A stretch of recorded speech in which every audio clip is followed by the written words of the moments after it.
Assalamualaikum warahmatullahi wabarakatuh. Saya Ketua Umum Forum Komunikasi Doa Bangsa. Bapak membangun optimisme kemakmuran sejak November 2018 dengan tagline kedaulatan pangan pasti terbukti. Kaitan dengan kondisi saat ini, tahun 2020 adanya pandemi COVID-19 dan dampaknya mulai terasa di semua sektor terutama pangan. Apa yang melatar belakangi Bapak pada waktu itu, Pak? Terima kasih. Yang melatar belakangi kedaulatan pangan pasti terbukti adalah satu pembuktian atau implementasi uji coba pada sektor budidaya pangan, padi, jagung, singkong, kopi, tebu, sayuran, dan lain-lainnya di seluruh wilayah Indonesia. Kurang lebih ada 16 provinsi. Kita FKDB membuat satu uji coba tersebut di berbagai wilayah dengan hasil yang sangat baik. Adanya satu peningkatan dari hasil uji coba ini 30 sampai dengan 50%, seperti itu, sehingga FKDB pada waktu itu 2018 mengeluarkan satu statement kedaulatan pangan pasti terbukti, karena sejak pertengahan 2017 kita terus-menerus sampai dengan sekarang 2020 ini terus-menerus kita fokus di sektor budidaya pangan. Kemudian kenapa ini optimis? Karena yang selanjutnya adalah Indonesia ini adalah negara agraris yang diciptakan oleh Sang Pencipta Allah Subhanahu wa Ta'ala, yang luar biasa, kekayaan yang luar biasa, tanah yang subur, musimnya hanya ada 2, sehingga untuk varietas padi bisa 3 musim, dan varietas yang lain ada yang 4 musim, 5 musim, 6 musim, terutama nanti pada sektor sayur mayur, ya, seperti itu. Sehingga optimis kita ini adalah yang Indonesia memiliki infrastruktur untuk budidaya melimpah, sehingga Indonesia pasti berdaulat dengan pangan. Bagaimana mensinergikan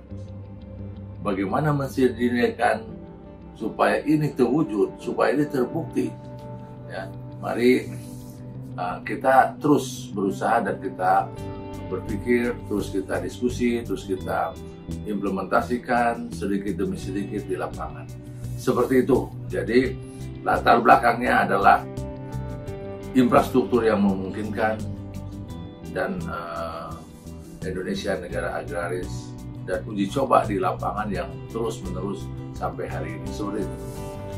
Kemudian, bagaimana kedaulatan pangan ini bisa terwujud, Pak, sehingga Indonesia bisa menjadi lumbung pangan? Ini tidak lepas manakala apabila program kedaulatan pangan akan dilaksanakan secara masif. Tentu saja ini tidak bisa hanya satu organ atau satu lembaga yang berperan. Ini harus seluruh stakeholder berperan, ya.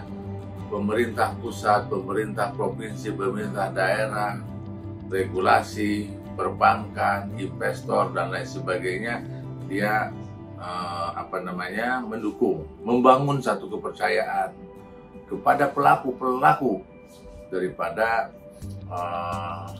program kedaulatan pangan ini, di mana stakeholder atau pemerintah, regulasi, ya, ini memberikan satu kepercayaan kepada yang memiliki kemampuan pada budidaya, yang mampu menjamin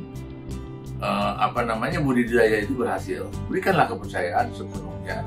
Yang kedua juga memberi kepercayaan kepada para petani, pemilik lahan, petani, bersama-sama. Ya, 3 komponen ini, regulasi, kemudian yang menjamin produktivitas, yang ketiganya adalah petani atau pemilik lahan. Sehingga 3 komponen ini bersama-sama dibangun kepercayaan satu dengan yang lainnya. Disitulah itu yang pertama. Tidak menilai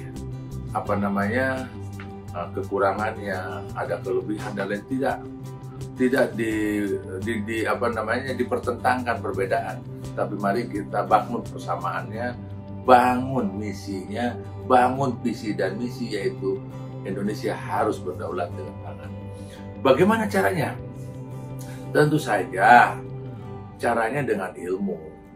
Tentu saja caranya dengan ilmu pengetahuan. Tidak bisa kalau hanya satu diskusi, cerita-cerita, dan ini harus terjun ke lapangan.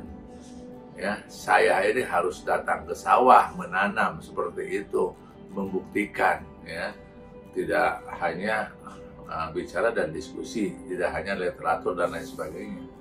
Nah, maka pertama-tama adalah ada komponen yang paling utama pada budidaya tanaman ini untuk menuju Indonesia berdaulat dengan pangan adalah yang pertama adalah media tanam. Yang pertama media tanam, tanah. Harus ada tanah, ya. Yang kedua harus ada air, ketiga udara. 3 komponen ini harus ada. Ya. Dan Indonesia sudah memiliki ini sejak Indonesia ada, sejak Indonesia diciptakan, sejak dunia ini diciptakan ya. Indonesia sudah seperti ini. Dia punya tanah, punya air, dan adanya udara. Nah itu, bagaimana media ini dimaksimalkan memenuhi satu standar keinginan daripada tanaman itu sendiri. Maka Forum Komunikasi Doa Bangsa punya jawaban di situ, ya, punya solusi di situ, sehingga Forum Komunikasi Doa mampu membuat media tanam ini memenuhi kebutuhan tanaman itu sendiri, sehingga tanaman mampu memproduksi secara maksimal, sehingga tidak lagi produksi ini di bawah satu standar. Contoh, satu varietas ya, padi, varietasnya umpamanya 8 ton, ya 8 ton. Ya, paling kalaupun turun 7,5 ton. Jadi yang varietas 8 ton jangan sampai begitu ditanam hanya 4 ton atau 5 ton. Nah ini akan terjadi satu kerugian. Kemudian si petani ini dibikin nyaman, dibikin happy, ya. Jadi dibikin happy, petani ini dibikin satu, tidak boleh rugi petani ini, tidak boleh gagal panen, ya. Maka FKDB dalam hal ini selaku mitra, nanti mitra pemerintah, mitra regulator, dan mitra juga petani, menjamin bahwa produktivitasnya meningkat, menjamin ya, penanggulangan hama, kecuali ada force majeure seperti banyak bencana, banjir, ya, tsunami dan lain sebagainya, itu memang kehendak bukan kehendak kita ya. Tapi manakala ini ada hama, yang hama-hamanya normal aja ya, hama-hama yang biasa yang sering kita temukan, itu bisa ditangkal dengan segera. Yang kedua adalah medianya itu memenuhi satu standar kebutuhan daripada hidupnya tanaman sehingga maksimal. Sehingga saya kira pemirsa semua Debers ya, TV ya, Debers dan Doa Bangsa TV ini simak terus Doa Bangsa TV, karena Doa Bangsa TV adalah TV-nya edukasi, mau menyampaikan ya semua mendidik, menyampaikan sesuatu yang dimiliki oleh forum komunikasi untuk seluruh ya pemirsa ya, termasuk budidaya, sehingga ada episode selanjutnya bagaimana cara budidaya menguntungkan. Dan melalui channel Doa Bangsa TV ini silahkan ya subscribe, silahkan kerjasama ya pada sektor pangan, petani pasti untung. petani pasti untung, budidaya pangan pasti untung melimpah. Ya. Kita lihat episode selanjutnya. Demikian. Terima kasih. Wassalamualaikum warahmatullahi wabarakatuh.